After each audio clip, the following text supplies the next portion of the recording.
is MorningLine with Nick Barris.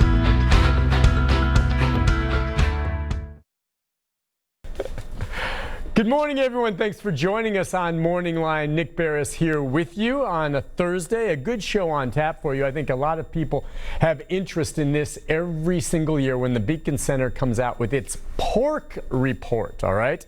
It is that center's take on how your taxpayer dollars are being spent, and they highlight what oftentimes appears to be perhaps excessive or needless or senseless or wasteful spending of it. And certainly I think an awful lot of us here in the state of Tennessee have opinions about how our taxpayer dollars are spent, and there's never any clear-cut agreement on this, but I think we all can probably do agree to some extent that things are not only always spent in the wisest way. And we're going to talk about it. The pork report came out this week. We're going to open up the phone lines and let you join in the conversation if you have a comment or question about it, but we'll kind of walk you through what they discovered this past year. And for that, let's go live, I believe. You know, I'm going to get this monitor fired up because right now I'm looking at Rebecca and she's anchoring over there, but we'll get that up. I want to make sure he can see me. Mark Cunningham with the Beacon Center. Can you see me and hear me all right? I can, and thanks for having me on, Nick. One of my favorite interviews every year is going on MorningLine to talk about the pork report. Oh, stop it. You say that, and you're very nice. Look, you do a lot of interviews when the pork report comes out, so if you mean that, that's very flattering, but either way, I do appreciate you coming on for sure. I think a lot of people have interest in this every year. Absolutely. Hey, listen, do me this favor just at the beginning of it. Give us a little bit of background for the viewers who maybe don't know on the Beacon Center, and again, what your definition of what the pork report is. I tried to kind of lay it out there, but if you would give a little background. Sure. So the Beacon Center started with kind of a limited government think tank. What we do is we fight with and for both sides of the aisle, but ultimately we think that we're the consistent ones when the parties are not consistent. And we're essentially a taxpayer watchdog group. I mean, we want to make sure your tax dollars are being spent as effectively as possible. And that's one of the reasons we do this pork report. So this is our 15th straight year of doing this report. And it's to kind of find the government waste, fraud, and abuse in the system. And we're equal opportunity offenders. When you see this, you're going to see us go after Republicans, you're going to see us go after Democrats, you're going to see us go after conservative financial gurus. So we really go after everyone. And because we want the people of Tennessee to have all the information possible.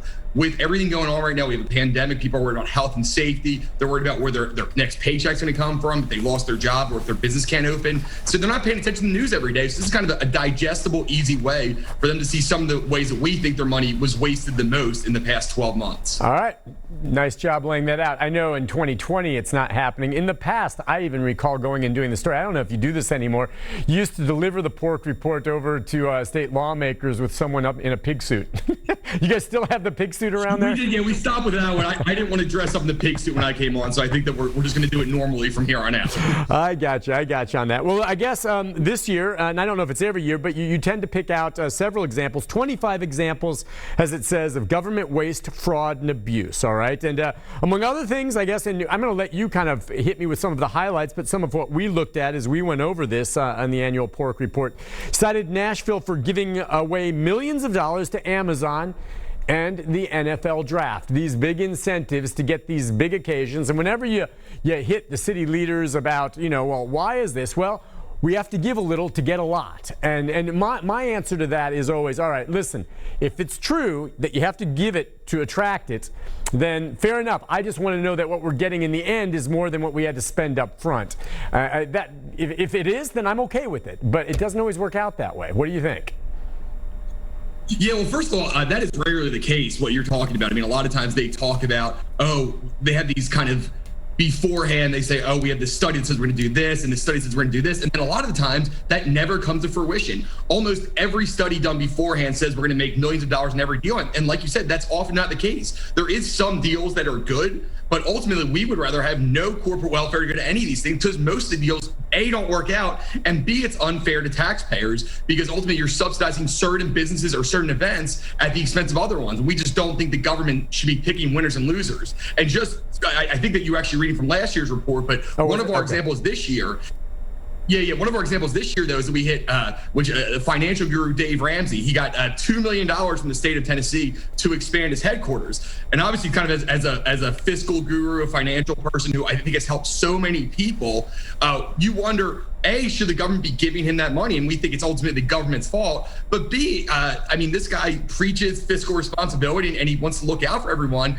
And it does seem a little bit inconsistent that somebody like that would take over $5.5 million total for his Franklin headquarters. So it ultimately comes down to it is the government's fault and not Dave Ramsey's fault. But with somebody like that, you would hope to see a little bit more kind of practicing what you preach, I would say. And by the way, I have several papers here, and I apologize. I did. You were right. I was quoting from 2019 when the draft and the like, but the Dave Ramsey one was what I was going to bring up. And again, I don't blame Dave Ramsey if you're going to give him the money.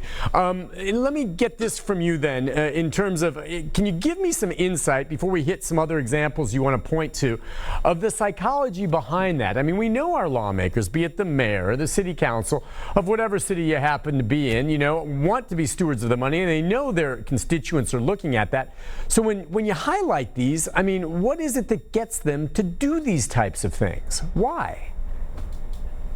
Yeah, I think that truthfully, most people, no matter if they're Democrat or Republican, I do think they're well-intentioned when they do this. They say, okay, you know what? We want to bring jobs. But a lot of it is because they got a lot of positive press, right? They have the ribbon cuttings. They can talk about all the jobs they're creating for the community. And ultimately, by the time that you find out that it was not a good value or that the company did not create the jobs they said, they're already out of office, so they're moving on. So I think the incentive is not for them to save money. It's for them to spend and have positive press and have ribbon cuttings. And I think we need to change that incentive structure. That's a big deal for what we talk about, and really focus on, it should be a level playing field, right? Small businesses should get every benefit big businesses get. And that's what we'd like to see, just tax cuts across the board, not just specific big industries that know people in Congress. And of course, you have the other issue where if a CEO of a company is giving your reelection campaign $2 million, and you see that he wants to come to Tennessee, it's hard to say no, maybe, to him to expanding his headquarters. So I think it's a couple different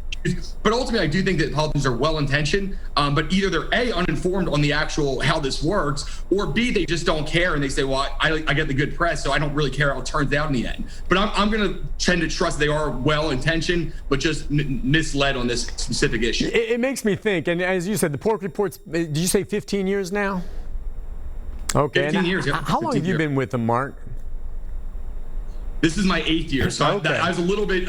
It predated me a little bit, but yeah, it's been a while. Okay, yeah, you've been. And the only reason I want to go back just a little bit before we get to some of the more current ones, along the lines of just looking at some big things I can remember that we gave huge incentives for. And this may have predated the pork report, but remember years back where Dell was going to come and set up a huge complex area. It was going to be this, big thing, and it was going to create all these jobs. And I want you to just your thoughts on that, just a bit on whether or not I think it's pretty clear that one didn't pay off. And because a lot of incentives were given. And then the Titans even. Now, a lot of people are going to say, whoa, this is an NFL team and it's worth it. You get a lot of good press. But you remember, Bud Adams got some pretty sweetheart deals in this. And that did go to a referendum and the public voted for it. So there you go. But something like an NFL team or, Dell, I think are two really high-profile examples that we can look back on years later and decide, was it worth it? What do you think? Well, that's exactly right. And I think the Titans one is a great example, too. And for all, we've been very critical of Mayor Cooper on a lot of things. But one of the good things he did was he did renegotiate kind of our deal with the Titans because it was such a sweetheart deal for them. And talking about Dell, it's a great example. But one of the other examples, which we actually put in our pork report we did kind of our top 3 examples of all time, was the Hemlock Semiconductor deal. I don't know if you remember that. Oh, yeah. But sure. in Clarksville. Yeah. And that was one of our 3 favorite examples because it was for them to build this plant in Clarksville. We put $95 million of tax money into this plant, and it never even opened up. So we have just lost $95 million because of this deal that they said that they were going to do it. And ultimately, there was no recourse for us at the time. And thankfully, state lawmakers, I think in 2019, did address it a little bit, and they kind of put clawback provisions and made sure that if you don't meet some of the requirements, you have to give some of the money back. But I think some of the bigger issues we see is now at the local level, and Nashville is ground zero for this. When we talk about, is it a good investment or not, I think that sometimes we forget about most of the time, this company is going to come regardless if you give them money or not. I think there was a survey that said only, 10 to 15% of people even view incentives as whether they want to come. We want a good tax environment, which we have. We want a pretty good regulatory environment, which we have. We want cities with a lot of people, a good workforce, and kind of hot cities, and we have those all across the state. So I think it comes down to, do we need to give incentives? Most of these companies would come anyway. And the fact is that when you give an incentive, they come there, and then 5 or 10 years later, when that's up, they threaten to leave, and you have to give them more money just to get them to stay. And whether they're going to leave or not, that's not the point. So I think we just need to look at what is the role of government. Is it to give big businesses handouts while kind of ignoring small businesses? Or is it to just have a level playing field and a good economic environment for all businesses? And that's where we come down. Whether one or two of these economic incentives pays off, which they surely do, it's still not worth it in the long run. And it's not fair. And it's not the role of government, because it's our money going to these places, right? I mean, Dave Ramsey doesn't need our $2 million in cash, and that's what he got. And that doesn't seem fair to me. And I don't think it seems fair to most people, regardless of what side of the aisle you're on. Gotcha. Listen, we're going to take a break. When we come back, we've got some phone calls coming in for you, and I want you during this break to just kind of sift through there. When we do come back after the calls, I want you to start breaking down what you think are some of the most egregious examples in this year's report, all right, from that take. And we'll talk about all of those and try to highlight this for the viewers as we come back right after this. Stay with us.